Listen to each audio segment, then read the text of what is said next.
दोस्तों आप सभी का एक नए वीडियो पे स्वागत करते हैं। जी हाँ दोस्तों, भोजपुरी इंडस्ट्री से जुड़ी हुई कोई भी अपडेट चाहिए तो आप लोग हमारे चैनल को सब्सक्राइब कर लीजिएगा। जी हाँ दोस्तों, आज बताने वाले ट्रेंडिंग स्टार खेसारी लाल यादव के 31 दिसंबर को एक गाना आज सुबह सुबह रिलीज किया जाता है, रसियन आएगी। जी हाँ दोस्तों, इसका पिछले वीडियो में हमने बताया था रसियन आएगी, टीजर रिलीज कर दिया गया।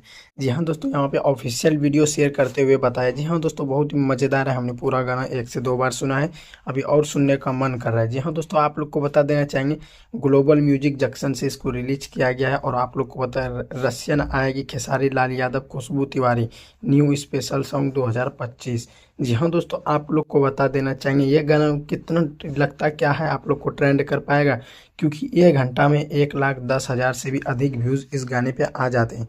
जी हाँ दोस्तों, आप लोग को सब चीज़ बता दिया था, लिरिक्स दिया, इसमें इसका राइटर है प्रकाश बारूद, म्यूजिक डायरेक्टर भी प्रकाश बारूद, कंप्रोमाइज प्रकाश बारूद।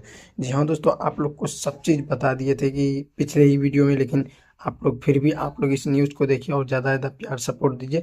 और 1 घंटे की बात बता दें, 1 घंटे में 10,000 कमेंट है और 40,000 लाइक है। जी हाँ दोस्तों, इसको ग्लोबल म्यूजिक जंक्शन से रिलीज़ किया गया है। आप लोग जाइए और वॉच कीजिए। धन्यवाद।